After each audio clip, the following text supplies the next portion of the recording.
Take a deep breath now, in through your nose, and slowly out through your mouth. Let your jaw loosen. Let your shoulders drop. Let the thoughts of the day melt like desert heat off sun-baked stone. You are safe now. There's nothing you need to do. No tasks, no expectations, just this moment. Just the sound of my voice drifting in like the Nile's hush before morning. You're about to step into a world both ancient and alive, where sand whispers through alleyways and tall reeds sway along the banks of the river that fed the first great civilization. A place of gold and gods, temples and tombs, but also a place of burden. A place where women carried more than baskets of grain. Tonight's story will guide you gently into that world, not to disturb you, but to cradle you, and let the truth settle in like dusk on the river. Our story begins just before sunrise. The stars are fading, washed out by the gentle gray of a sky preparing to burn. In a small mud-brick home near Thebes, a young woman stirs from sleep. She is not royalty. She is not a goddess. Her name has long been forgotten by history. But tonight, we will remember her, not for glory, but for truth. Her body is tired before the day even begins. Her straw mat is scratchy against her skin. Her feet ache before they touch the ground. And yet she rises quietly, without complaint, because there is no other choice. The kitchen is a simple alcove, roofed with palm fronds. She grinds barley with a heavy stone, the same motion her mother once made, and her mother before that. Back and forth, stone on stone. The rhythm is slow, monotonous, but it demands strength. The bread must be made before the heat becomes unbearable, before the baby wakes, before her husband demands his portion. And so she grinds. The air is thick with the scent of flour and ash. Her hands are already chapped from the effort, but no one will notice. No one asks how she sleeps or if her dreams have names. Outside, the call of an ibis cuts the silence. The Nile stirs, not far from her home, its waters smooth and shining like polished obsidian. And yet, she will not walk beside it, today not for leisure, at least. Women fetch water. Women carry jars on their shoulders. Even in a land where goddesses are carved into stone, a woman's worth is often measured in silence and service. You may have heard that Egyptian women held status, that they could own property, divorce, and inherit land. And yes, on scrolls and in law, they could. But the truth is quieter and heavier. Most women were peasants. Most women never saw the inside of a temple except to clean it. And most women were married young, 12, sometimes 13, because girls were considered women the moment they bled. Our woman, the one rising now to sweep the floor and boil water for linen, was likely married before her breasts had fully grown. Her husband was chosen by her father, or perhaps her brother. He is not cruel, but he is not gentle either. He expects her to be ready when he is. There is no word for no in this part of her life, no space for choice, no space for her. She ties her linen wrap carefully, nothing luxurious, just coarse cloth made smooth by many washings. Her hair is tied back, oiled lightly to keep away lice. She has no cosmetics, no perfumes like the women at the court. She has no mirror. But she knows her face. She knows her hands. She knows that when her husband is away, she breathes a little easier. As the sun rises higher, the work continues. She tends to the garden, pulls weeds from onions and leeks, chews chickens from the grain. Her toddler clings to her hip, sticky with sweat. and yet she must stir the pot with one hand, soothe the child with the other. If she stops to rest, the day will get away from her. If she falls ill, there is no healer for her. She has already lost 2 children to fever. One died in winter, wrapped in linen and buried beneath a sycamore tree. She does not speak his name. To say it would unravel her. And still she endures, because that's what women do here. They endure, even when temples speak of divine femininity, of Isis and Hathor and Maat. The women outside those walls bleed quietly in the dust. They do not get to be divine. They get to be useful. By midday, the sun presses down like judgment. The sky has turned a blinding white, and the shadows have all but vanished. There is no breeze. Even the birds fall quiet, their wings drooping in the heat. She kneels beside the outdoor hearth, stoking the coals with dry sticks, her skin beaded with sweat. A thin film of soot clings to her arms. The baby is asleep now, laid on woven reeds in the shade, and for a moment, just a moment, she sits still. Her knees ache. Her lower back throbs with a low, familiar pain, and her stomach rumbles. She hasn't eaten yet. She will, if there's enough left after her husband eats. From the other courtyard, a neighbor woman calls her name, just once, softly. They don't speak long. There's no time. But in that brief exchange there is recognition, solidarity, a shared language built not from words, but glances, sighs, and scars. The other woman's eye is bruised again. No one will say anything. That is how it's always been. Her husband provides food, shelter. That's enough, they say. She should be grateful, they whisper. And the woman with the bruised eye smiles too widely, as if to convince the world that she agrees. Marriage in Egypt was often informal, no ceremony, no temple rites. A man simply brought a woman into his house, and that was that. Legally, she could leave. On papyrus, she had rights. But in truth, who would take her in? A woman alone was suspect. A woman without a man was vulnerable, and so most stayed even when the bed turned cold or hard hands replaced tender ones. Our woman knows this. She has seen the glances at market stalls, the way people look through a woman without a husband, as though she were a ghost among the living. She finishes preparing the lentils and bread, laying them out neatly on a clay dish. Her husband returns soon after, sweaty from the field, his tunic streaked with salt. He eats in silence. She waits until he is finished before touching her portion. He doesn't ask how her day was. He never does. And when he takes her hand later that night, leading her to the mat, it is not out of affection. It is out of expectation. She closes her eyes, turns her head, and breathes deep, thinking of the Nile, of its endless, lapping waters that do not ask anything of her. There are good men, of course. Some women find kindness. Some are held gently in the quiet of night. But kindness does not guarantee freedom. Even the most beloved wives are still bound by duty, by fertility, by silence. If she bears a son, she will be praised. If she bears a daughter, she will try again.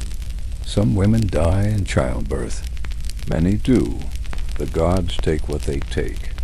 When her bleeding began for the first time, no one explained.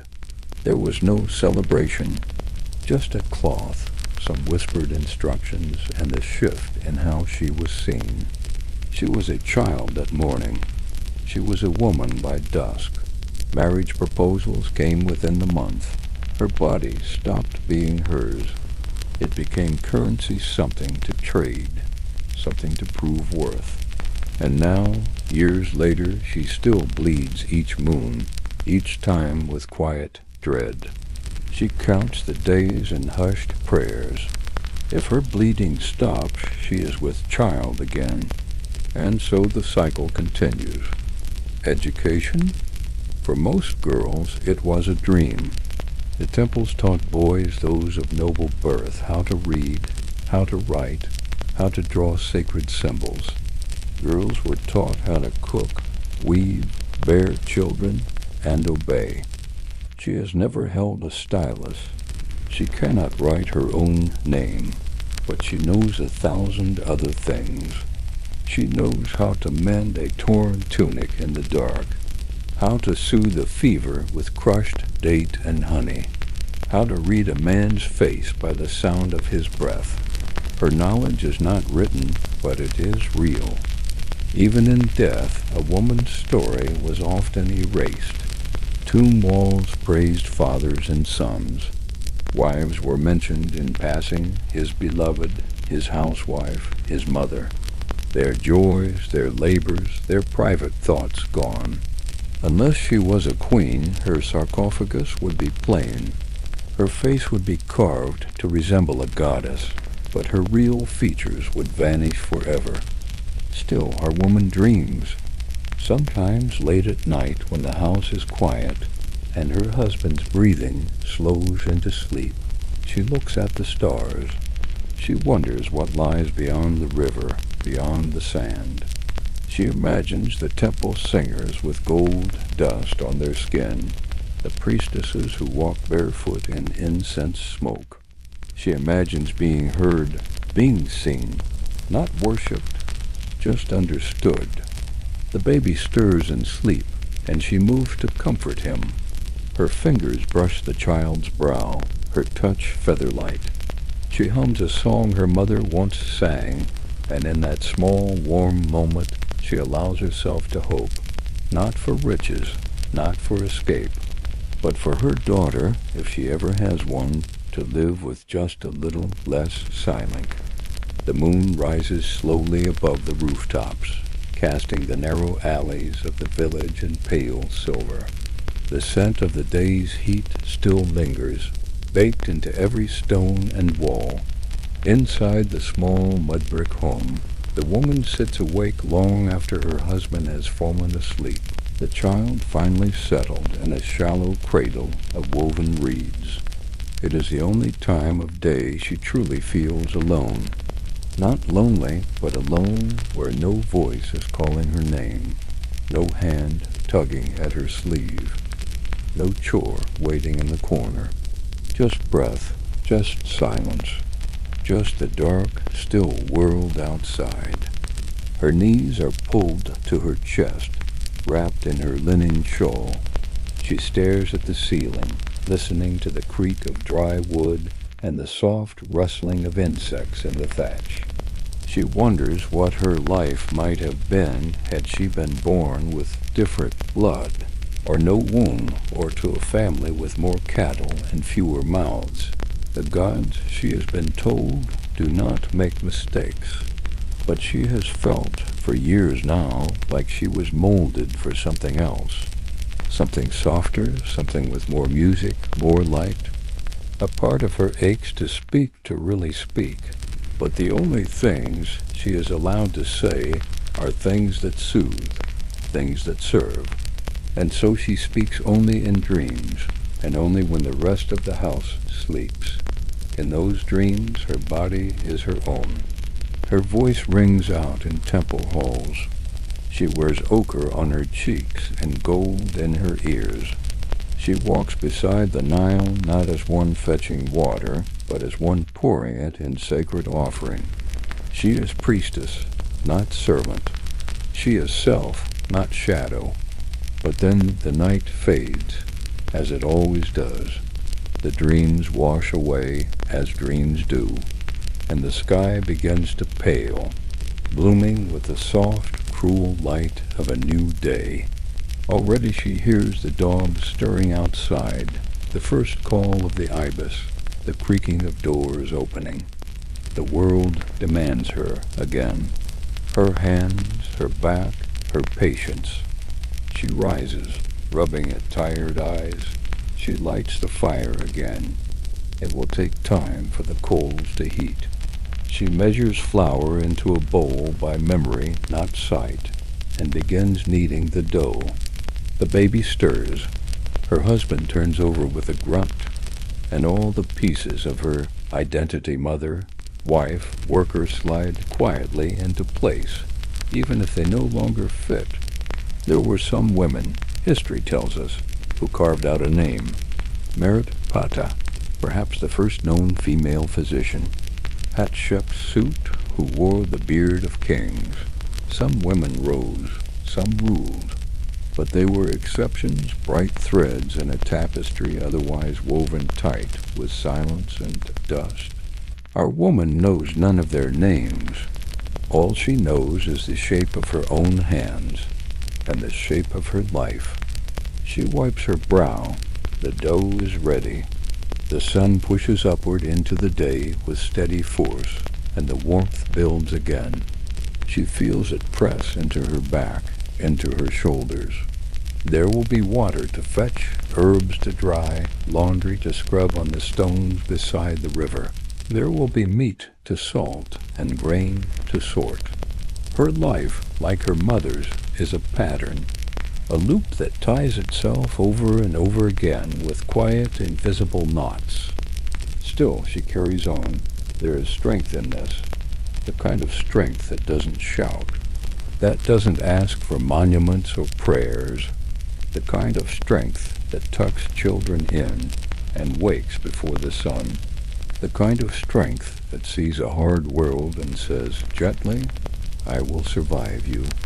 By midday again, her hands are raw from scrubbing linens against sun-warmed stones at the river's edge.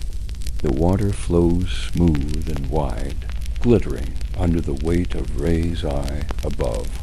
She dips the cloth again and again, slapping it over the stone and letting the current carry away the dirt. Beside her, other women crouch in silence or murmur in soft tones. Their laughter is rare brief, like bird calls between storms, but it's there. Moments of reprieve, little bursts of brightness in a life mostly lived in the shadow of expectation. One woman, younger, is newly married. She rubs her belly and wonders aloud, the gods have blessed her yet. Another woman shares a cautionary tale of a friend who gave birth too soon and bled out by moonlight. There are nods, but no surprise. These stories are stitched into the fabric of their lives. Women have always died in silence here, even when they screamed. Their pain is not written in ink or carved in stone. It is remembered only in whispers, passed down like recipes and lullabies. She finishes her washing, hoisting the heavy basket onto her hip. Her arms ache. Her knees protest each step up the bank. But no one helps. No one thinks to. This is simply what women do. Always have. Always will. As she walks back through the narrow streets, dust clings to her legs, sweat prickles at her scalp, and yet she greets her neighbors with polite nods.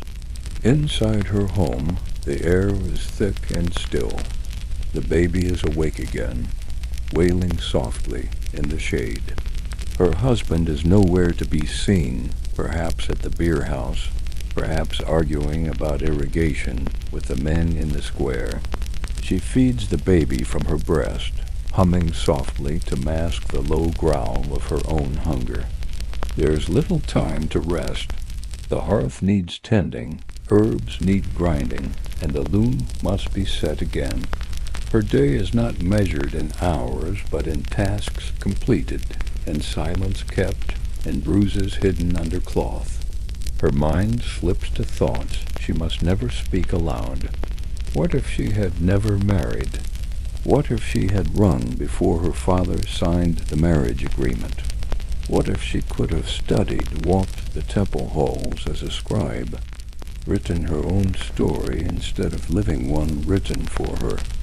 But these are dangerous dreams in a world that does not welcome women's ambition unless it serves someone else. She places the baby in a cradle made of reeds and sits for a brief moment beside the open doorway. The afternoon light spills in, golden and thick, illuminating the woven mat beneath her feet.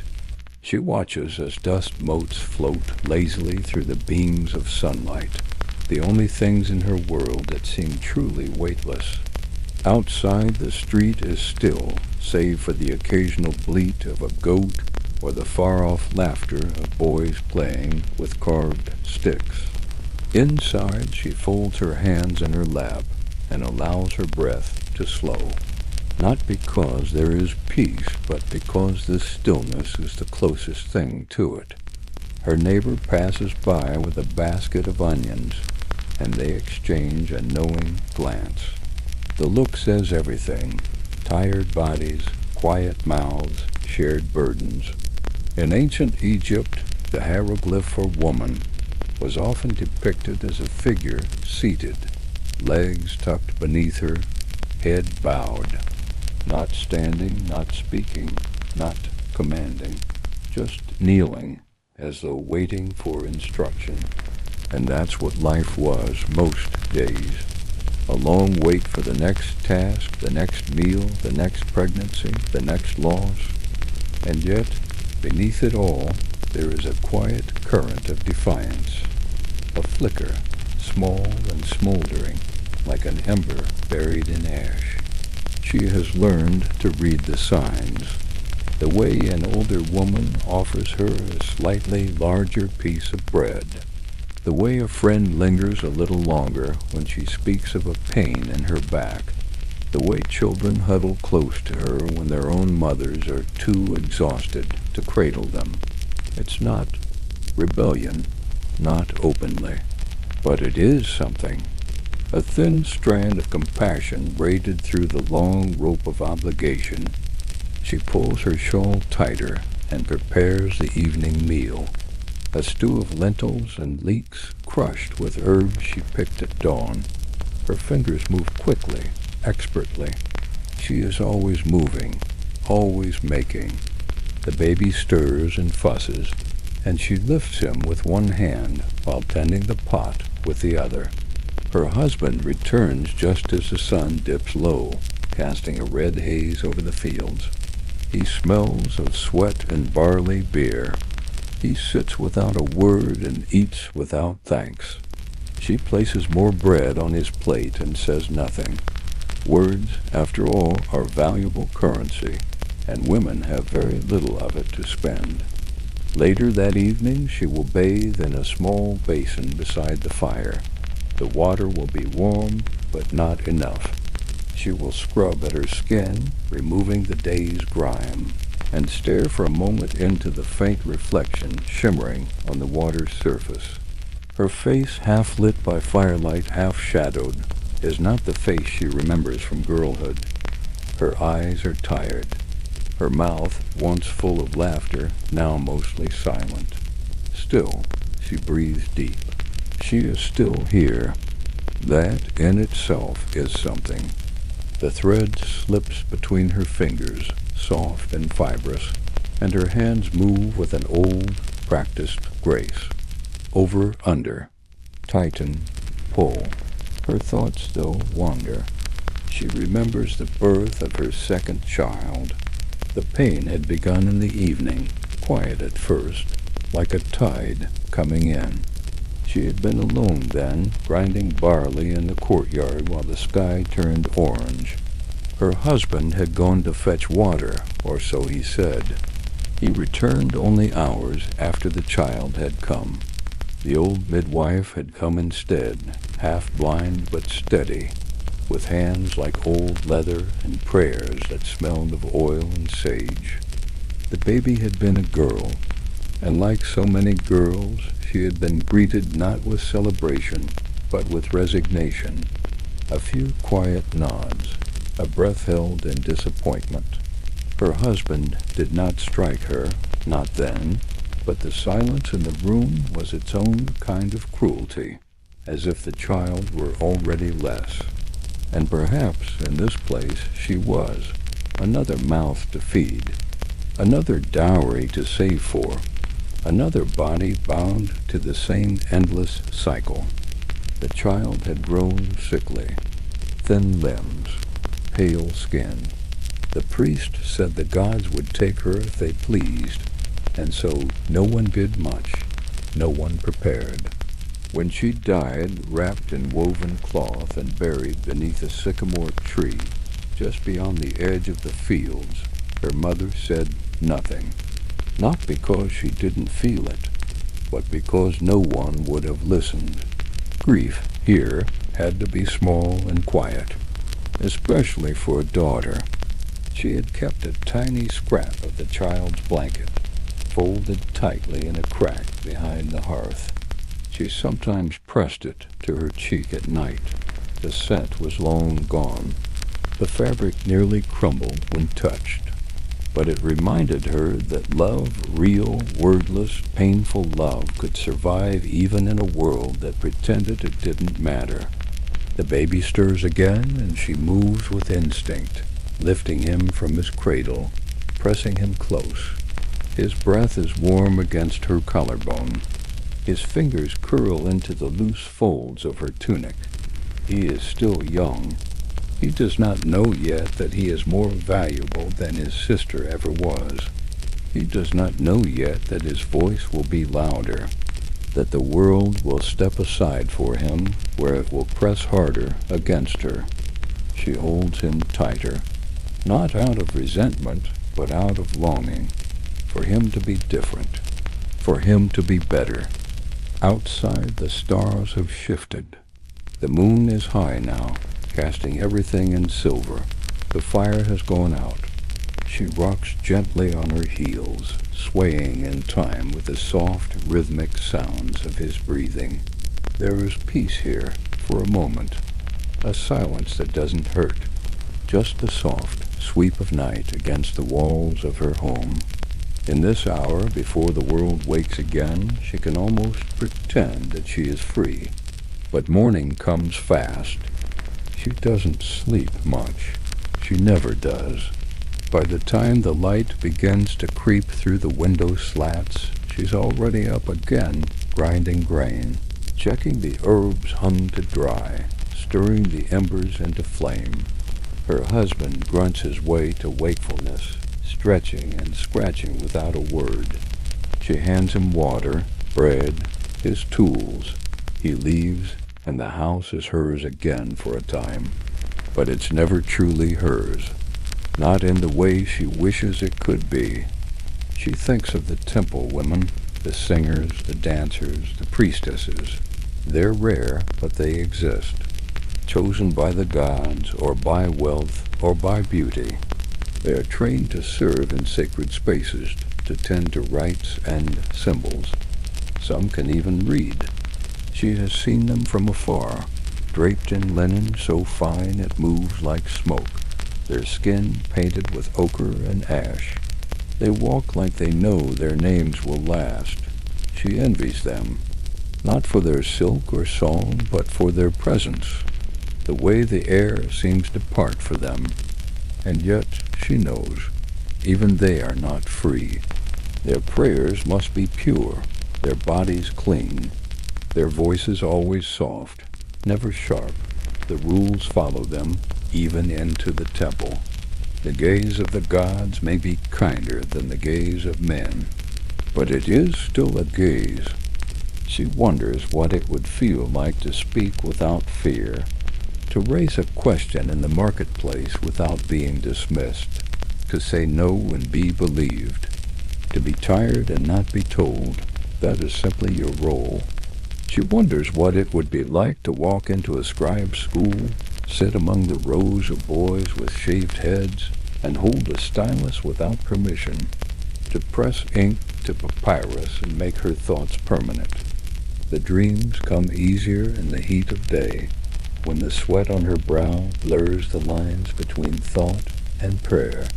She dreams of writing stories, real ones, not about kings or wars or gods, but about women like her, the ones who never make it into the scrolls, the ones who kneel and scrape and bear. She dreams of carving names into clay and pressing them into the sun to harden.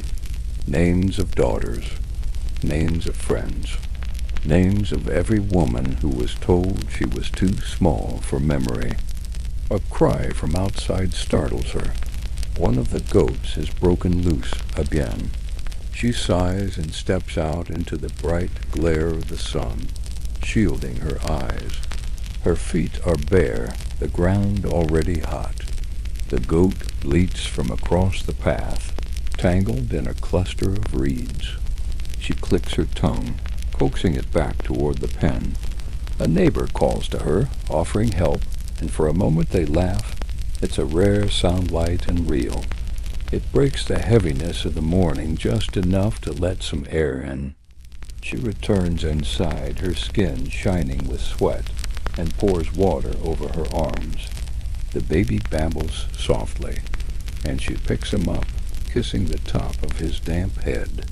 She closes her eyes for a long breath.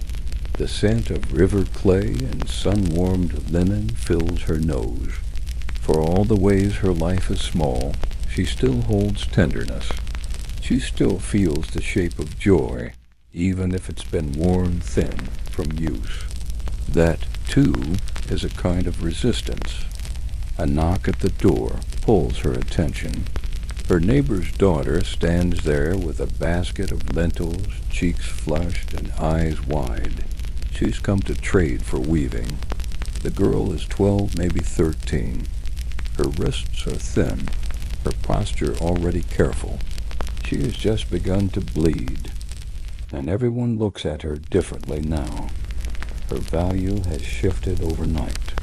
She is no longer a child. She is a vessel, a future bride, a potential mother. The woman sees the weight in her shoulders and offers her water before the girl even speaks. As they sit together, arranging the trade, the girl asks softly, "Did you ever want to be something else?" The question is bold. It hangs in the air like incense. The woman looks at her for a long moment. Then quietly she says, "Every day. They don't say more. They don't have to." The girl leaves with her basket, and the woman stands for a long time at the door, watching her go. The sun is high now. The day is halfway gone. There are more chores waiting, more duties, more silence.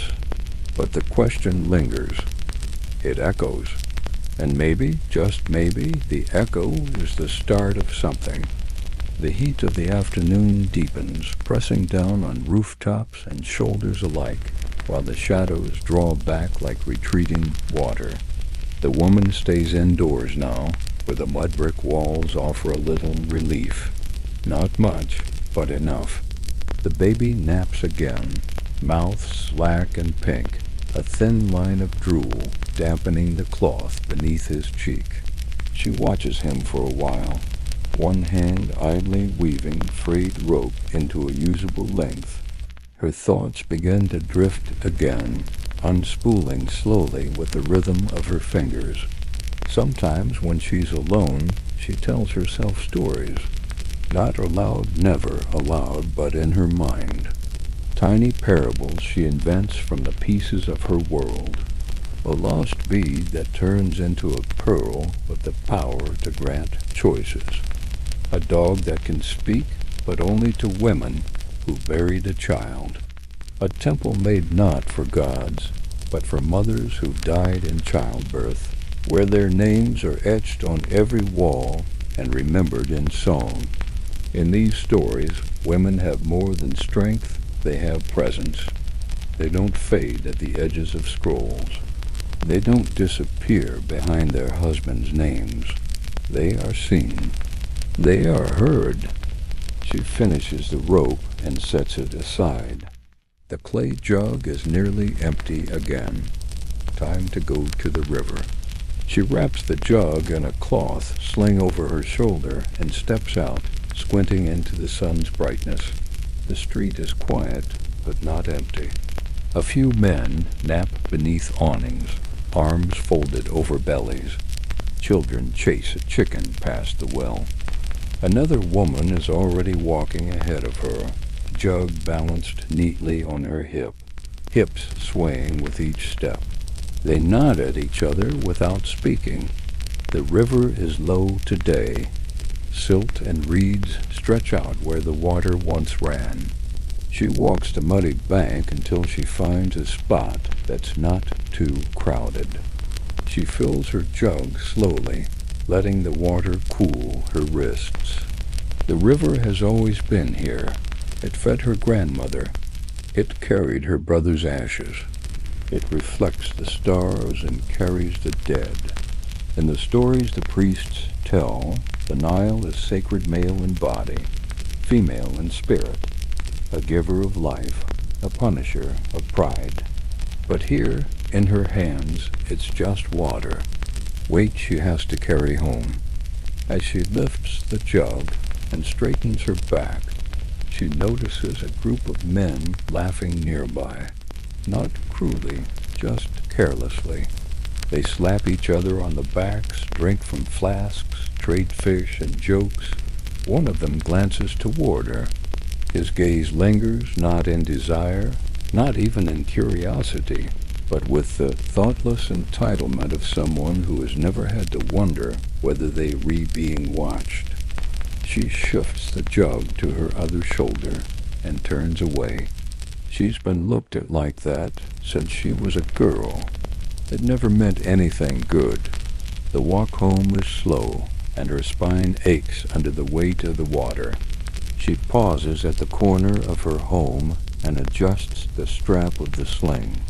In a window nearby, an old woman watches from behind a woven curtain. Her face is lined like the bark of an olive tree, and her eyes are sharp despite her age.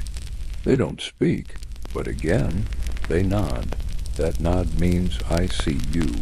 I've carried it too. Later, with the jug emptied and the baby fed, she sits on a stool in the shade of her doorway.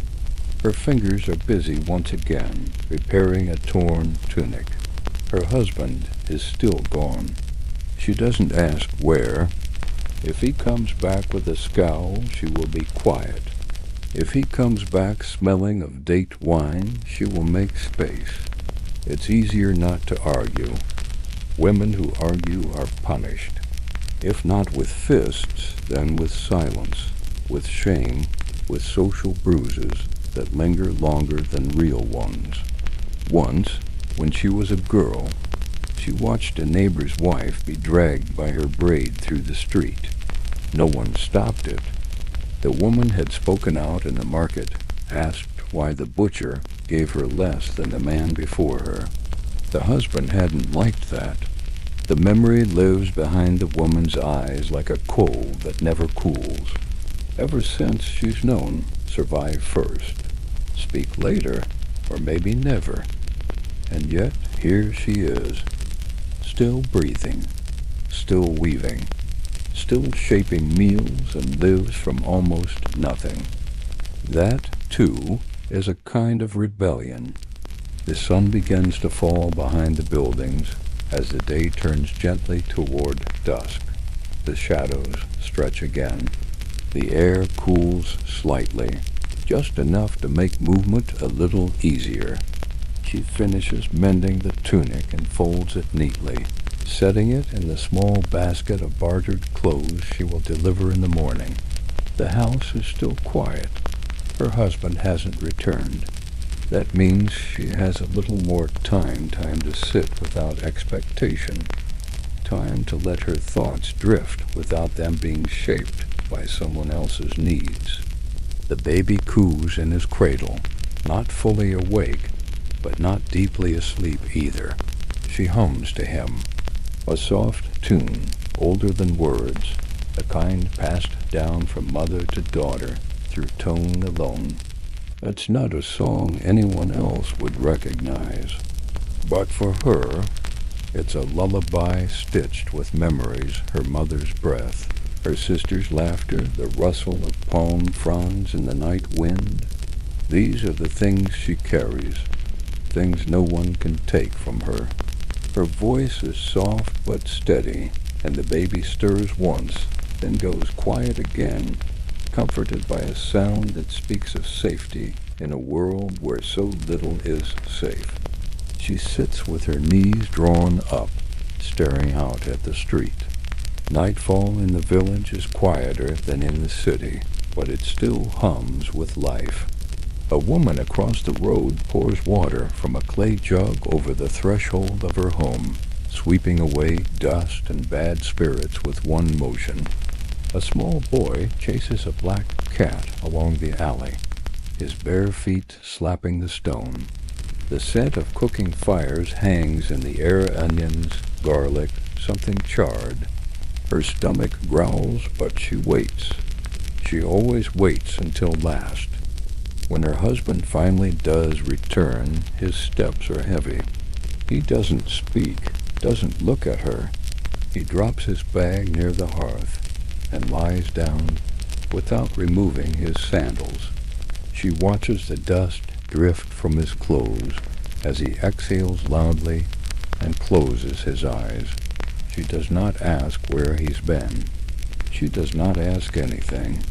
She simply turns toward the stew pot, adds another pinch of dried herbs, and lets the silence build like sediment. The meal is simple bread, lentils, a little dried fish. He eats without thanks. The baby cries mid-meal, and she steps away to comfort him. Her husband says nothing, barely looks up. When she returns, her food is already cold. She eats quickly, quietly, so as not to disturb the uneasy peace. After dinner, she tidies the room. Her husband mutters something about bad dreams. He says he needs her tonight. She nods. She nods because saying no would be worse. He believes it is her duty. The priests speak of balancement, but there is no balance in the bed when she has no voice in it. Her body is not a temple. It is a tool, a vessel, an unspoken offering. She has long since stopped expecting anything else. That night, afterward, she lies awake beside him. He snores heavy and careless. She stares at the ceiling again, tracing cracks in the dried mud. Her back aches. Her hips are sore. She feels the lingering presence of him on her skin and wills it to fade. This is the part of her life she never dreamed of as a child. No one warned her about this quiet kind of emptiness. They told her about the wedding, about the children, the cooking, the hearth. But they never told her what it would feel like to disappear, one day at a time. The next morning comes fast. They always do. She rises early, again. This time, though, she is slower. Her bones feel heavier. Her head spins slightly when she stands, and the pressure behind her eyes tells her that sleep was too shallow to matter. Still, she grinds the grain. Still, she boils water. Still, she washes the baby's tunic with shaking hands. There is no room in her life to be unwell. Illness for a woman is a burden wrapped in guilt. There is no one to carry her load if she stumbles. She brings the mended tunic to her neighbor just after sunrise. The girl from yesterday is there again, sorting lentils with her mother. When she sees the woman, she straightens her back. "Thank you," she says with a kind of formality she didn't have yesterday. Something has shifted in her. Maybe the question she asked still echoes in her chest. Maybe she is starting to see things more clearly. The woman nods and smiles gently, then returns home. On the walk back, she passes a traveling scribe with a mule and a long rolled scroll under his arm. His face is sun-dark, his beard neatly trimmed. He doesn't look at her. He never would. She is invisible to him, just as she is to the tax collectors and the merchants and the priests who nod at her husband and nod at her. The ink on his scroll will record harvests, property lines, births, but not hers, not her story, not her truth. And yet the Nile flows for her too. The sky still changes for her. The gods still see her breath rising into the air. At home she picks up the clapboard. She sometimes draws lines on for the baby. Her finger traces the edge of a square. It isn't writing just shapes, but in her mind she imagines carving her name. She doesn't know what it would look like, but she imagines it anyway. She imagines it burned into papyrus, whispered by a temple priestess, remembered. She imagines a day far into the future when someone like her, someone weary, quiet, watching the world pass her by, will find her name and say, she was real, she mattered. She knows that day will likely never come, but she dreams it anyway, because dreaming in this place is the only freedom she has never been punished for. The dreams that visit her that night are strange and unquiet. She sees herself walking barefoot through a field of crushed papyrus scrolls, their ink running and unreadable, the words smeared by a tide that keeps advancing and retreating at her heels. The sun overhead is high and searing, but she walks without burning. In the dream there is a silence even deeper than the village at dawn. She stops when she reaches a towering stone wall, carved all over with names, hundreds of names, thousands, all in the ancient script, but none of them are hers. She searches the wall, fingers brushing the cool stone, mouth forming syllables she has no words for. When she wakes, her hands are curled into fists. The morning is soft with mist. The Nile has crept closer in the night, licking at the edges of the village with gentle insistence.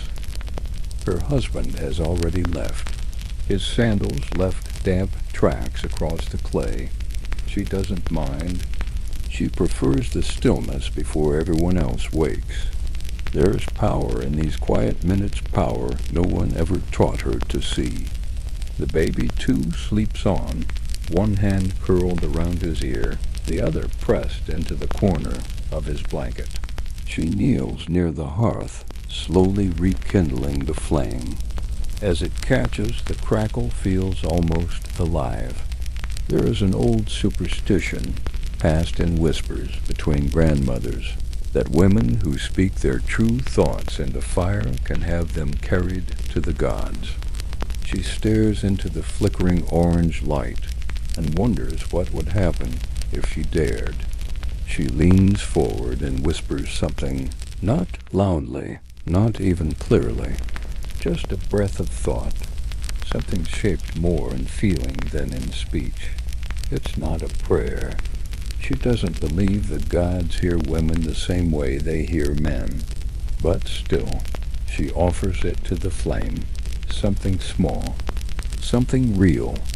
There are certain moments in her day when the monotony feels unbearable, when time feels like an endless tide washing away any sense of self. Preparing bread again, kneading dough again, straining river water through linen again. Her muscles have learned to move without her, but her thoughts still breathe. When she carries water, she imagines the weight in her arms is knowledge. When she grinds grain, she imagines that each kernel is a word she hasn't learned yet. When she weaves, she imagines spelling her own name into the thread, a name no man gave her, one she chose for herself. She has watched men argue in the streets about land and taxes, about the river rising, about how best to please the gods. None of them have ever asked her what she thinks, but she has thoughts. She notices the signs. She remembers the rhythms of the flood. She can tell when the soil smells wrong or when the reeds grow in a different pattern. She sees more than they realize. A few weeks ago, a merchant's wife came to her quietly. Her hands were trembling. Her husband had been cruel drunk, bitter about a failed trade deal. The bruises were not visible, but her voice trembled like the air before a sandstorm. The woman had given her dried dates in exchange for herbs and whispered help. She'd shown her which leaves to boil, which salve to mix, how to rest without leaving marks behind. This too was knowledge. This too was power. Not the kind sung about in temples or etched in limestone, but real, rooted, ancient. And still none of this would be remembered. No scrolls will speak of how many women healed each other with hands that had never been taught the formal art of medicine. No papyri will record the nights they stayed up stitching wounds and calming children. The doctors wore clean robes and kept records in ink. The women worked by firelight and carried everything in silence. She looks down at her own hands. There's a fresh burn near her thumb, just a small one from the clay stove. Her skin is a map of her life. Calluses, scars, traces of labor no one names. She presses her palm to her chest, just beneath her breastbone, and closes her eyes. She imagines the stories her skin would tell if it could speak. By mid-morning, the baby is fussing, and she sets him against her hip, securing him in a linen sling while she sweeps the courtyard. Dust rises in small clouds. Chickens scatter around her feet. The neighbor's goat bleats mournfully from across the wall. She works quickly. There is always something to be done. When the merchant's wife returns a few days later, her eyes are clearer. She brings honey and a small bundle of wool. She thanks her softly, without words. They sit together in the shade for a while, sharing water and silence. When the woman leaves, she squeezes her hand once. The gesture is brief but powerful. The kind of gesture that says, "I see you. You kept me whole." In the afternoon, her husband returns. He is tired and sunburned and hungry. She feeds him, listens to his grumbling. He doesn't ask about her day, and she doesn't offer. There is no room for both of them to speak. She wonders what it would feel like to be listened to, not just heard, but understood. That night, after he has fallen asleep, she takes out a small scrap of discarded parchment. She had found it near the market, tucked beneath a crate of fish bones. It's barely more than a torn corner, but it's smooth and it holds possibility. With a piece of burnt reed, she draws a line, then another. Not writing, not really, but shapes, marks, a secret alphabet of her own making. Each one means something: joy, pain, silence, endurance. She stares at the parchment for a long time before tucking it away beneath the mat. She knows it will crumble eventually, but the marks are made, and in making them, she has remembered herself. The next morning, she rises early once again. The cycle continues. Bread, water, herbs, sun, sweat. But something feels different. Not lighter, not easier, but clearer. Like a room freshly swept, where you can see the corners again. At the river, she meets a girl drawing spirals in the mud with a stick. The girl looks up and smiles shyly. She can't be more than 8. "What are you writing?" she asks. The woman kneels beside her, brushing a strand of hair from the girl's forehead. "I'm drawing dreams," she says softly. The girl giggles. "Do dreams have letters?" She nods. "They do, but you have to listen carefully to see them." And in that moment, the girl's eyes light up like sunrise over water. The days begin to blur again, sun leading into sun, tasks cycling through a quiet rhythm that even time forgets to measure. In this heat-soaked existence, she finds herself falling into a pattern that is both prison and comfort. The river continues its whispering march through the edge of the village, and each morning she wakes before it sings. Her husband has started coming home later. When he does return, he is sour with beer and silent for hours. Sometimes she prefers this. The distance gives her more space to breathe, more time to slip into herself without being noticed. But it also means more unpredictability. Silence, after all, is not safety. It is a coin that flips slowly in the dark. She begins keeping a second piece of parchment, now just another scrap, hidden deep in the thatch of the roof. She only writes at night, and only when the baby is deeply asleep. The lines she draws are sharper now, less like spirals and more like characters, as if memory and invention are starting to meet. Each mark is a moment she chooses to remember, not names or facts, just truths. The cold of the river at sunrise, the sound of a goat crying in the next courtyard, the way her own voice sounds when she hums and forgets someone might hear. She wonders sometimes if this quiet catalog of forgotten moments is what makes her feel the most real. Not the sweeping, grand acts the priests chant about, not the glory of kings carved in stone, but the softness of ordinary things. A child's muddy footprints drying on the floor, the rasp of straw between woven mats, the hollow sound of a clay jar when it's finally empty. These are the details she lives in. These are the pieces of a life no one will write down but her. One morning, as she walks along the edge of the fields to collect herbs, she sees a hawk circling above the palm trees. Its wings are wide, precise, regal. It spirals higher and higher, until it vanishes against the pale sky. The priests say the god Horus watches the world through a hawk's eye, that he sees everything, the proud and the wicked, the devout and the lost. But she doubts Horus sees her, not because she is wicked, but because she is small, too small, perhaps, for the gaze of gods. And yet she looks up anyway, and for the briefest moment she lets herself believe she was seen. The girl from the market Nima, she now learns her name, is waiting outside her door that afternoon.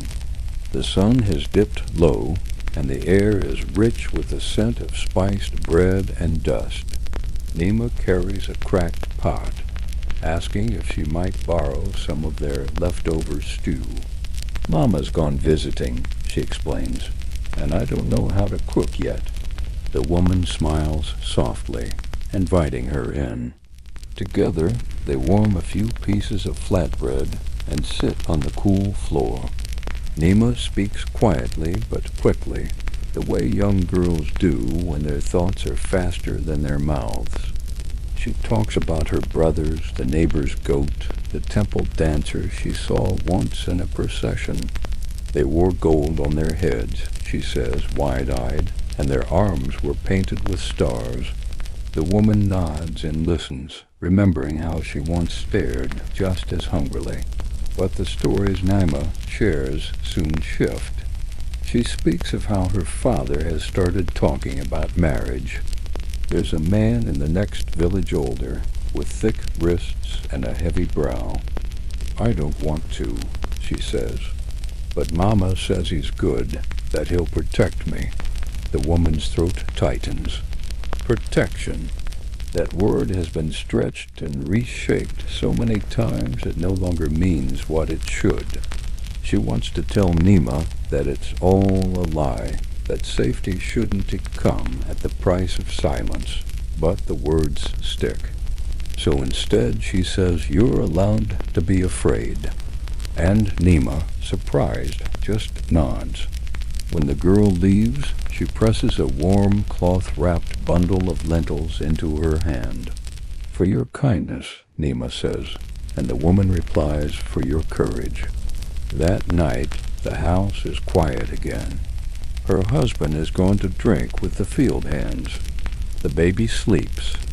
The moon is fat and full. She unwraps her parchment and hands a new symbol, one she hasn't drawn before. It's shaped like a doorway, and beneath it, a flame.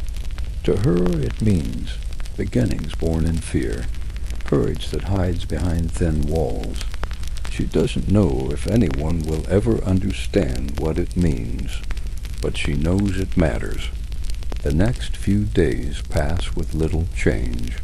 There's weeding to do, more mending, jars to seal for storage. But inside her, something hums louder now. She watches other women differently. The way they lift each other's burdens without asking. The way they wrap pain in laughter.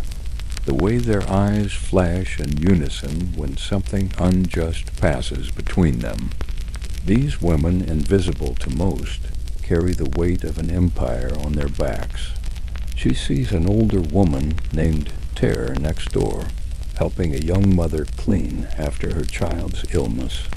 She watches as Ter sings a soft, wordless tune while scrubbing cloth that will never be white again.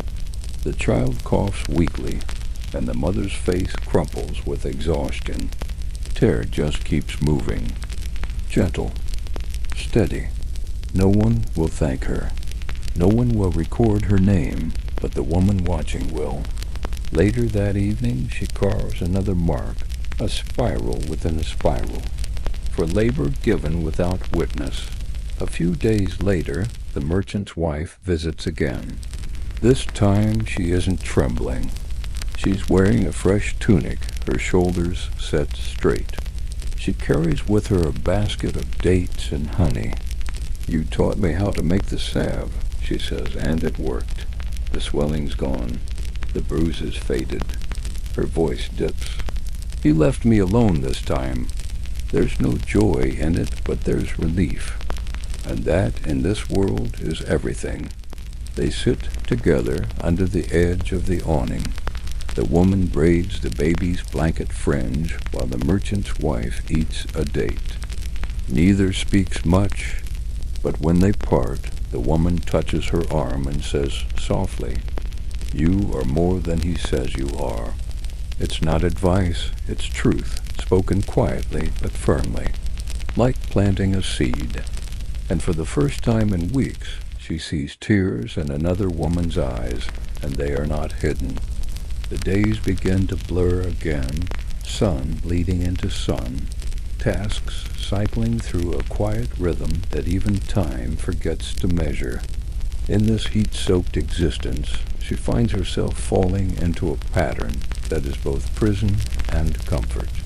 The river continues its whispering march through the edge of the village, and each morning she wakes before it sings. Her husband has started coming home later. When he does return, he is sour with beer and silent for hours. Sometimes she prefers this. The distance gives her more space to breathe, more time to slip into herself without being noticed. But it also means more unpredictability.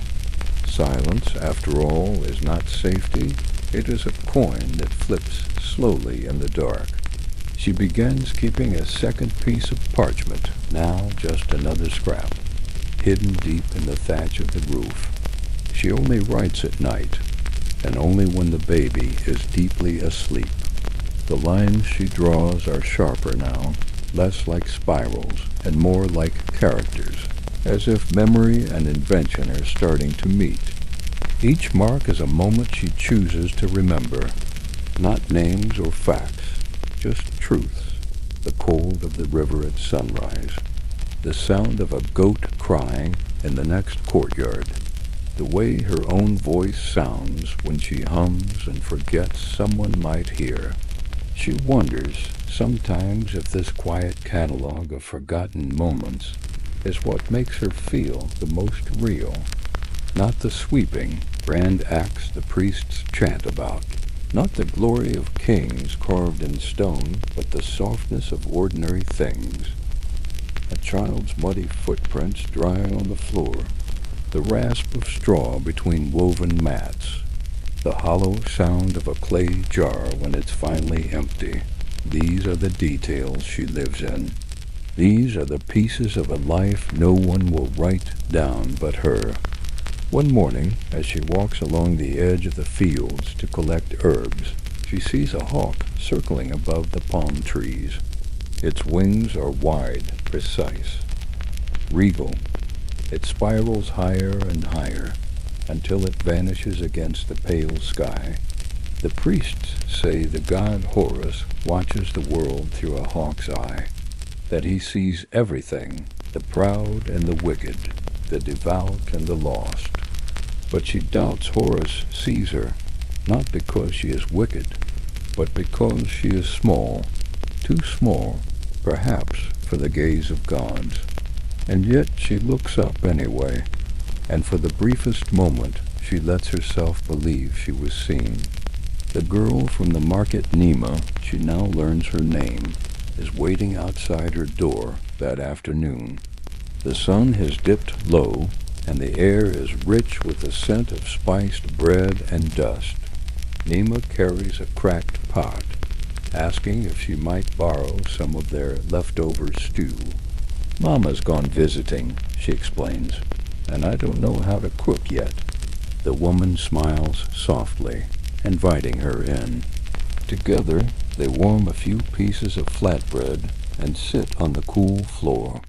Nima speaks quietly but quickly, the way young girls do when their thoughts are faster than their mouths. She talks about her brothers, the neighbor's goat, the temple dancers she saw once in a procession. They wore gold on their heads, she says, wide-eyed, and their arms were painted with stars.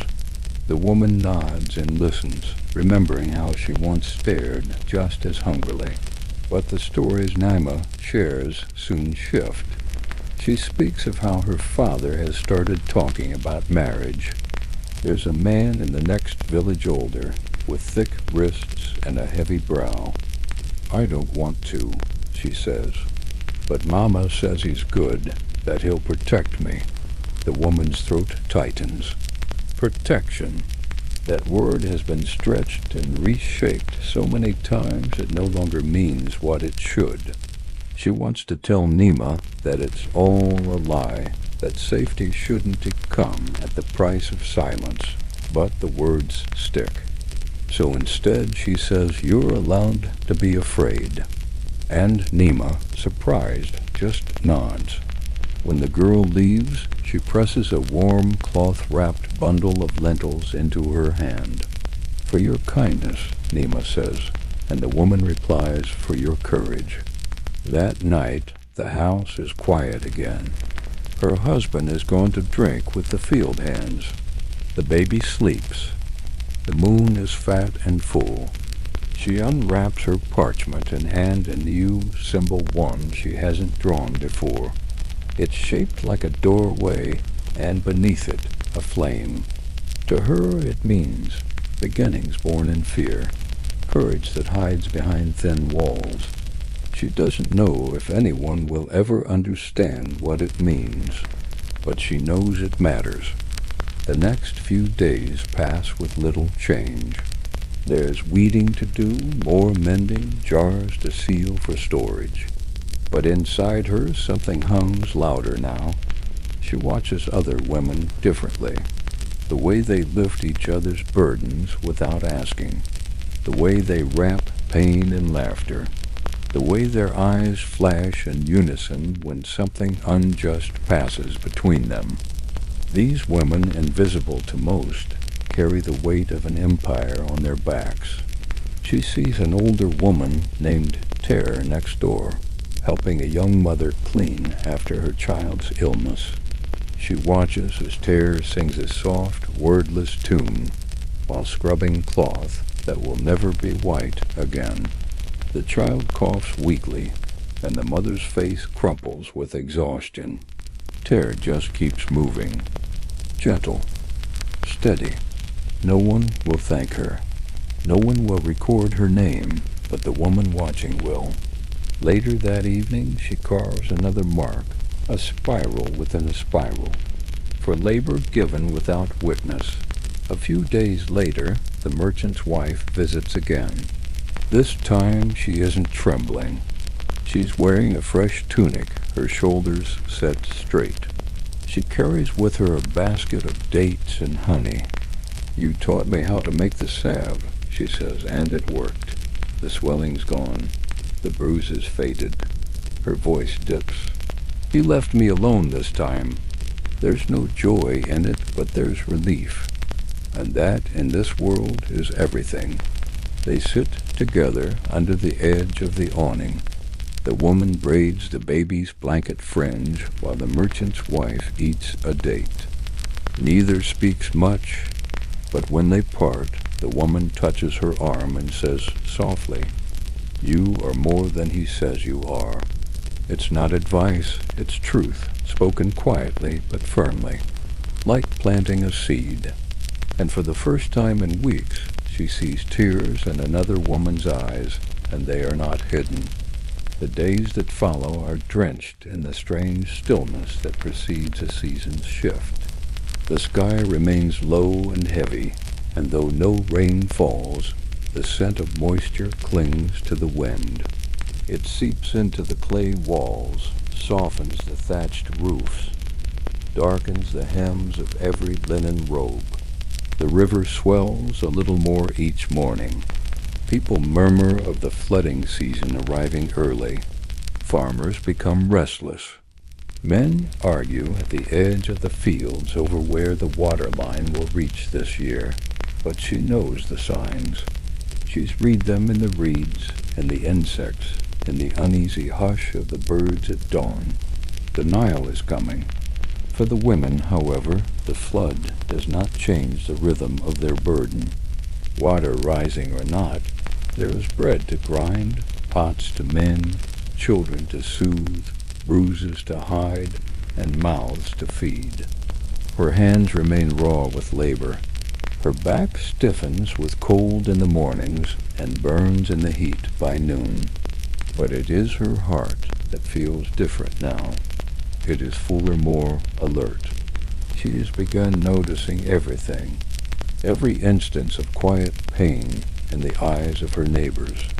Every moment a girl is silenced, ignored, passed over. She counts them now, not aloud, but inside where the record cannot be torn. Each day she writes, carefully, cautiously. Her new marks are smaller, less visible but sharper. She draws them into the soft clay lining of the back wall in her home, then smooths over them with a layer of water once she's memorized them. It's a ritual, sacred. She no longer writes to preserve. She writes to witness. She writes because no one else will. One afternoon, while collecting herbs along the river bank, she finds Ter again, the elder woman with fingers like weathered bark, and a voice that sounds like lullabies sung at a whisper. Ter is kneeling beside a sick goat, humming softly as she presses a poultice to its belly. She glances up and smiles as if they re-meeting at the market rather than the muddy river edge. Some things grow weak before they grow strong again, Ter says. She's not talking about the goat. The woman sits beside her. Their silence stretches long. Then Ter begins to tell her about a time long ago when she refused a marriage arranged for her, how she had fled barefoot into the hills and hid among the date trees for 3 days before being found. She speaks of the beating that followed, of how her mother turned her face away, of how her father never again spoke her name. But I still have it, Ter says. My name, it's mine, not theirs. The woman nods, the sound of the river thick behind her. She is not alone, she realizes. She never was. The stories are there, they're just buried beneath centuries of silence.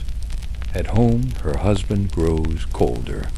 He doesn't mention the torn parchment again, but the air between them has shifted. He touches her less now, but not because of kindness.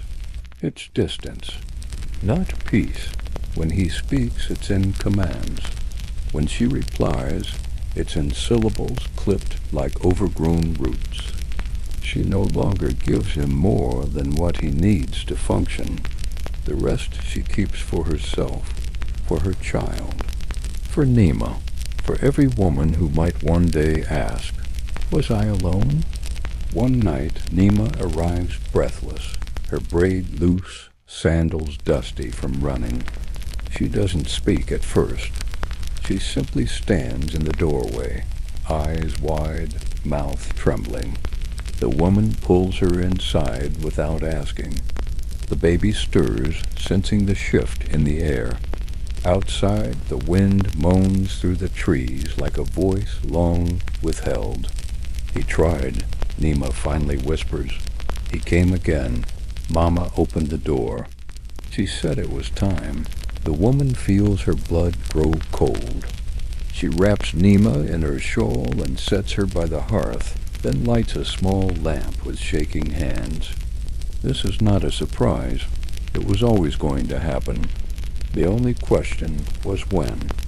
And now it is time to decide. "I won't go back," Nima says, voice cracking. "Even if it means I die in the desert, I won't." "You won't have to," the woman replies. And with that, something changes. They speak all night, in low voices, behind drawn curtains, with the baby asleep and the husband long gone to his drinking. They speak of plans, of passageways through the southern groves, of a woman Ter knows who keeps a cousin in the next village, one who owes her a favor, of trade routes, of caravans, of the price of freedom and the risk of being found. It is dangerous. It is foolish, but it is possible, and that is all that matters. The next 3 days are a blur of quiet preparation. The woman begins trading more boldly, gathering dried grain, cloth strips, jars of honey. She barters skillfully. No one suspects. Why would they? She is nothing more than a wife, a mother, a silhouette behind a door. Her eyes do not betray her. Only her hands, which move faster now, as if pulled forward by something long denied. She prepares Nima's things with care, wrapping them in bundles softened with lavender, so they won't rot in the heat. She gives her her mother's old shawl, the one with the embroidered edge. "It's lucky," she lies. "You'll need that where you're going." Nima clutches it like a child might hold a lantern in the dark. On the day of her escape, the clouds finally break. The sky weeps gently at dawn. A soft rain, not enough to flood, but enough to cleanse. They rise before first light. The woman's husband is still asleep, snoring heavily in the back room. She presses a kiss to her baby's forehead, then tucks him deeper into his cradle. She helps Nima tie her bundle, presses a dried fig into her palm, and walks her as far as the edge of the village. Ter is there, waiting beneath a fig tree. They do not hug. They do not cry, but they touch foreheads, briefly. And then Nima is gone, swallowed into the reeds and the fog and the silence of the world beyond. The woman returns home. She waits. And when her husband asks where she went so early, she says only, to watch the river rise. That night, she lights the lamp again. She takes out a fresh piece of bark, darker than the last, and begins a new series of symbols. One shaped like 2 wings folded in sleep.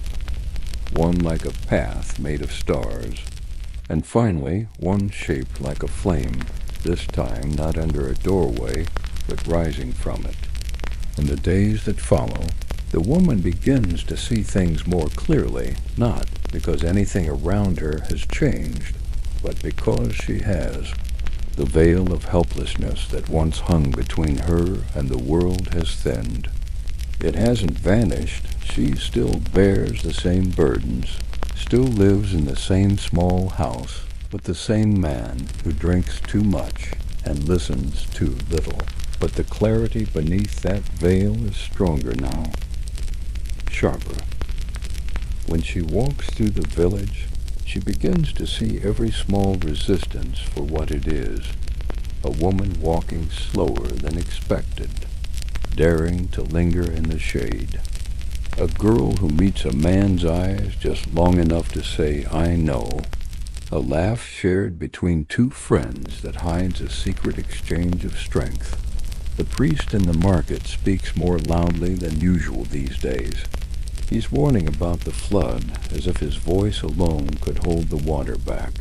"The gods test us," he says. "The river is judgment. Women must stay pure. They must stay within." She watches the younger men nod, the older ones spit and agree. She watches the women lower their eyes and say nothing. She does the same for now. At home, her husband is quieter. He has noticed something in her, though he doesn't know what. A tension he can't name. He doesn't mention the torn parchment again, but she sees him watching her, sometimes from across the room. His eyes are not kind. They are wary, suspicious. He senses something just beyond his reach. He tightens his grip on small things, asks for his food hotter, his clothes cleaner, his silence deeper. She obeys, outwardly, but her inner world is growing wilder by the day. The baby begins to crawl now. He pulls himself forward on chubby arms, reaching for the edge of the mat, the corner of the hearth, the threads of her weaving. His laughter is sudden and golden like sun breaking through clouds. She watches him explore and wonders what kind of man he will become, what kind of world he will inherit. She doesn't know if it will be better, but she knows she wants to shape it, even if only with whispered truths and small defiance. One evening, she finds herself walking past the outskirts of the village, further than usual. The fields are quiet, the workers gone, the oxen tied. The light is soft, bruised purple at the edges, and the air carries the scent of wet grass and smoke.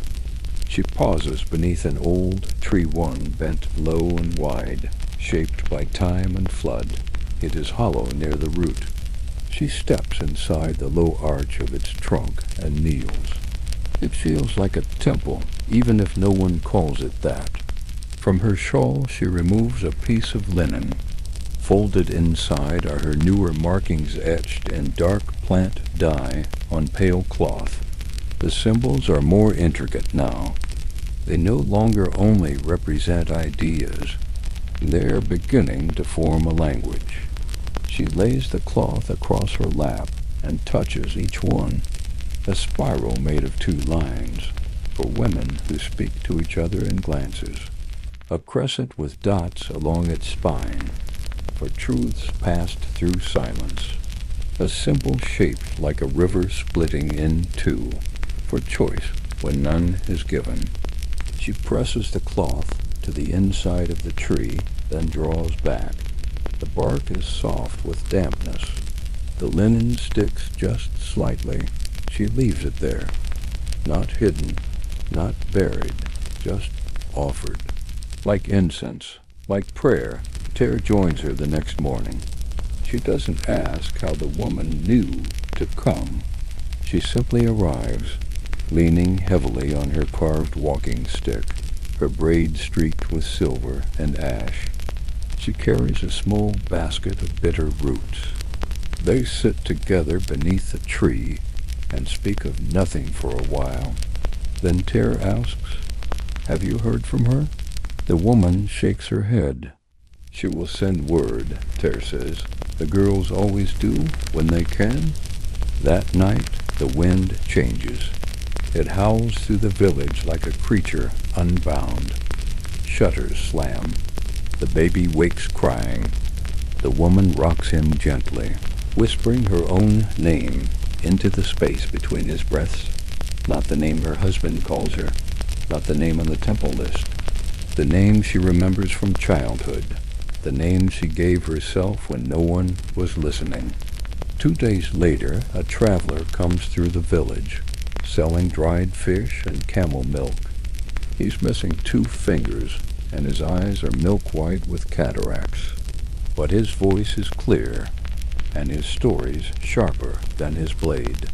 She gives him a coin for a loaf of bread, and watches as he lifts his pack. Before he leaves, he says, "Girl named Nima passed through second last week. Smart, strong legs. Asked about trade routes. Said to give this to someone who'd know." He hands her a shell, small, polished smooth by river and sand. On its surface, a tiny symbol carved with a bone knife, a door flame beneath it. Her eyes fill, but she does not cry. She tucks the shell into the fold of her sleeve and nods. "Thank you." That night, she adds a new mark to her scroll, one shaped like a shell opening to the sky, for those who escape and do not vanish, for those who carry their own names across the sand. The shell rests in the shadow of the hearth now nestled among her hidden things, a scrap of torn parchment, a broken bead once worn by her mother, a worn strand of linen embroidered with a single line of blue thread. To anyone else, the items would look like debris, refuse, but to her they are sacred. Each carries weight, memory, proof, the shell most of all. Smooth and quiet, but sharp at the edge where it was once cracked, then weathered clean by time. She finds herself touching it often, not to pray exactly, but as a reminder that someone made it out, that a girl they all forgot had the courage to leave and the wisdom to survive. The villagers still don't ask about Nima. Her mother says she's visiting cousins in the north. Her father shrugs when asked. "She'll return when she's ready," he says. But no one believes it, and no one truly cares. That's the hardest part, how quickly a girl's absence becomes background noise, but not to her. She remembers, and she watches. She watches with new eyes now. The world around her has not changed, but her way of moving through it has. Every alley, every cracked vessel, every whisper exchanged between hands at the well feels sharper, deeper. She notes how some women are growing quieter, their voices sinking into the grain of their husbands' words. Others have begun, timidly, to lean toward each other more closely, lingering longer in one another's doorways, speaking in glances and small, layered words. The flood season swells. Water rises into fields and soaks the roots of date palms. The edges of the village become a maze of shallow pools. Children splash and laugh. Men curse as they move their carts to higher ground. The women carry on, ankle-deep in muddy water, skirts tucked, bundles of reeds balanced with impossible grace. The woman wades through this rising world with care. She keeps the baby tied to her back with a fresh linen wrap. The cloth is embroidered with a symbol, now just one stitch, where no one will see. A spiral around a dot, her own mark. A quiet act of authorship. A signature in a life where she has never signed anything. Terre grows sick. It happens slowly, then quickly, as illness often does. One day she's out in the fields trimming sickle grass for dyeing. The next, she's coughing into a rag, refusing food. The woman visits her each day, tending to her with salves and broth. Terre waves off any talk of fear. My body's tired of carrying, she says, smiling through cracked lips. I think it's time I get to rest. They sit together in the dusk. The woman weaves beside her bed, the rhythm steady. Ter watches. You'll keep going, she says one evening, voice thin as mist. You'll carry more than I ever could.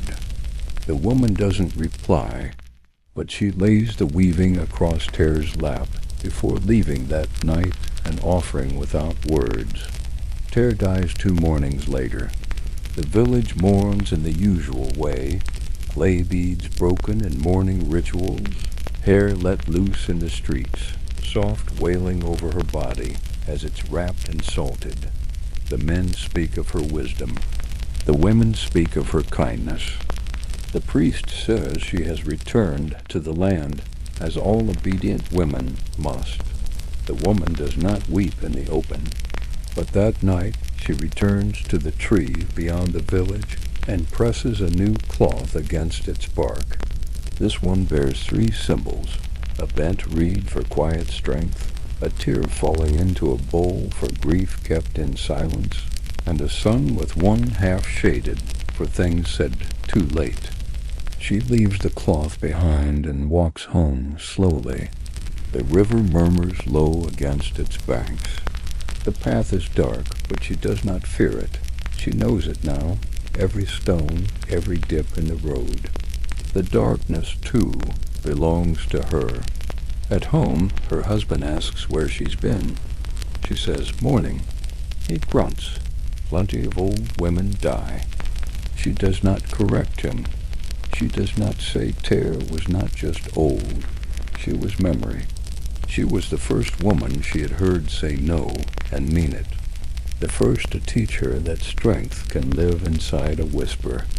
As the seasons turn, the village prepared for the festival of renewal. The men whitewash walls and repaint shrines. The women bake honey cakes, scrub mats, gather lotus and blue flax. The baby is bigger now. He crawls quickly, holds himself upright on the edge of the hearth, giggles with a deep, round laugh that makes her heart ache with something sharp and beautiful. She watches him and wonders again what kind of man he will become. What kind of mother she must be to make sure he listens when women speak. She begins teaching him words, simple ones: water, stone, bird, but she also teaches him others, her words, her names, the symbols. She draws them in the dirt, lets his fingers smudge the lines. She hungs the shape of her own name into his ear while he sleeps. During the festival, the priest blesses the river. He sprinkles herbs into the water and thanks the gods for their bounty. The men line up to offer coins. The women kneel, watching from the side. The woman stands at the edge of the crowd, the baby tied to her chest. A breeze catches the fringe of her shawl, lifting it just enough to reveal the embroidered spiral. No one notices. Or maybe someone does. A young girl near the back catches her eye and smiles. That night, she writes a new set of symbols. They no longer live only on cloth or bark. She writes them in her mind on the inside of her ribs, behind her eyes. One for the girl who smiled. One for her son's first word, yes. One for the prayer she has learned to whisper only to herself. Let them hear me. Let them remember. The sky over the village has changed, again lighter, clearer. The rains have passed, and the river has begun to recede. What the water leaves behind is a soft world.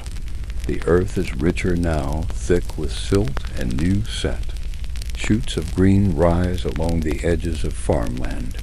Life grows again, but slowly, cautiously, as if even the land remembers what it's like to be drowned. The woman wakes before dawn, not from duty, but from a sense of anticipation she cannot name. The baby sleeps beside her, one arm flung across her ribs, warm and slow breathing. Outside, the birds are beginning their quiet chorus, high, soft, persistent. She lies still for a long time, listening. Then, without waking him, she slips from the mat, washes her hands, and kneels by the hearth. She does not grind grain this morning. She does not sweep. She does not press water into cloth. Instead, she unrolls the newest scrap of linen she has hidden within the folds of the thatched roof. She unrolls it slowly, like unsealing a truth. Each symbol on the fabric catches the early light. She has filled nearly the whole square now. One more line, one more spiral, and the piece will be complete. She presses the final symbol onto the linen with careful fingers. A curved line split by a steady vertical stroke, her own invention, the shape of a woman standing despite the weight of what she carries. It means, I remained. She doesn't say the word aloud. Words are not always for speaking. Some are for holding. Some are for whispering into the soles of your feet so that they remember to keep walking. She folds the cloth and hides it again, not because she fears its discovery, though she does, but because it isn't ready. Not yet. Its time will come. Perhaps after she is gone. Perhaps when her son finds it and understands. Perhaps in the hands of another girl, wandering, searching, asking, did anyone live like me? The baby stirs, and she moves to pick him up, holding him close. He is heavier now, solid. He babbles against her shoulder as she hums, not a lullaby this time, but something older, deeper, a sound like wind through reeds, a sound like walking barefoot on warm stone. She doesn't remember when she first made this sound. It's always been with her, like the silence she's carried since girlhood. Later that day, she walks to the market. Her husband has gone early to the fields. The air is warm, but not yet unbearable. She carries her basket like always, keeps her eyes low like always. But the difference now is subtle and energy beneath her steps, like embers beneath ash. The women she passes meet her eyes more often now, just briefly, but it is enough. One nod from the woman who bakes bread, a slight smile from the one who sells flax. The woman who never spoke now greets her with a single word, peace. It is not revolution, not loud, not fast, but it is something. The beginning of a web of memory strung between women who have never been allowed to speak openly. It grows in quiet places, in kitchens, at the riverbank, in the pause between stories, in cloth and thread and gaze.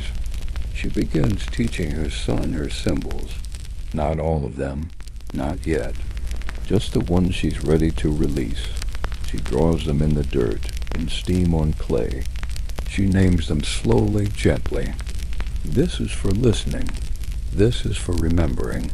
This is for truth when truth must be hidden. He copies them, clumsily, joyfully. Sometimes he laughs when his lines wobble. She laughs with him, and she imagines maybe he will be the kind of man who understands the language of silence, the kind who listens for the stories that are never carved in stone, the kind who tells those stories anyway.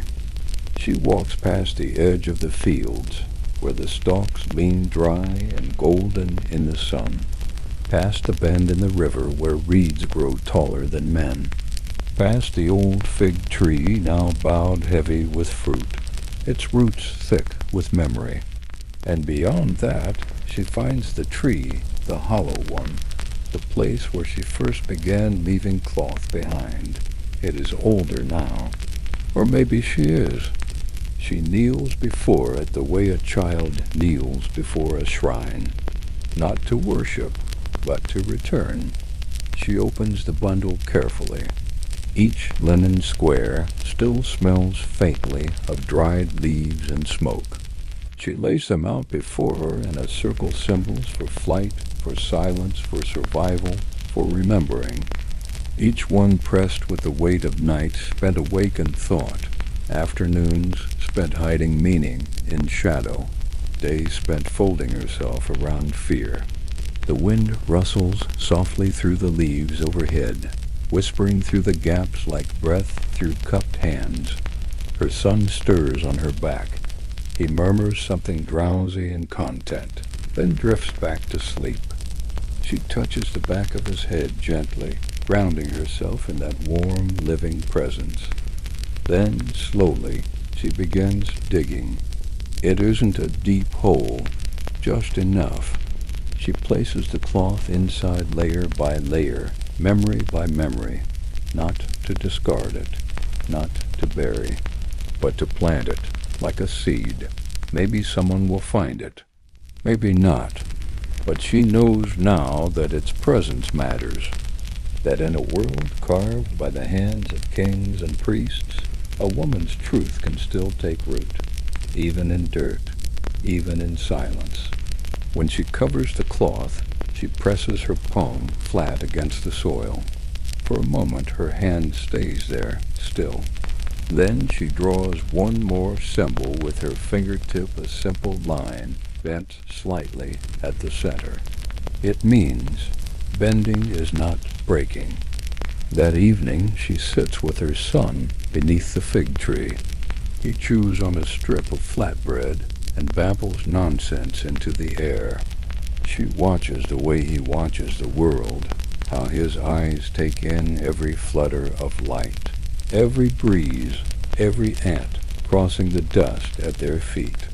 She realizes then that this is how the truth survives, not only through stories carved in stone or scrolls read by torchlight, but through attention, through the way one generation watches and teaches the next how to listen. Her husband returns late, as usual. He is quieter now, not softer, not kind, but less certain. He knows something has changed, though he doesn't know how. She feeds him, nods at the right moments, moved through the evening, like a ghost in a familiar skin. But inside she's building something else, something more permanent than clay walls. A way of seeing, a way of being. Later that night, after the house has gone still and the only sounds are the baby's breath and the distant hoot of an owl, she lies on her mat and traces symbols in her mind.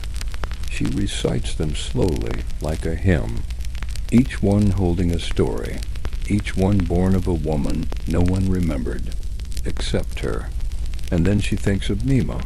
She wonders where she is, what name she's using now, whether she wears her shawl at dawn or if the desert wind has taken it. She wonders if Nima has met others women like her, if she has drawn her own symbols, if somewhere a new language is forming, not of commands or laws, but of survival, resistance, memory. She smiles in the dark, because she knows the answer. Nima has not disappeared. She has become, and so has she. In the morning, she will rise again. She will wash her son's hands, braid her hair, sweep the dust from the hearth. But beneath it all, she will remain something more. Not just a wife, not just a mother, but a witness, a storyteller, a seed-bearer of forgotten truths. The woman who no one saw is now the one who sees. And somewhere in the belly of the earth, in the roots of a tree near the river, the first quiet alphabet of the silence waits, unspoken, unseen, but ready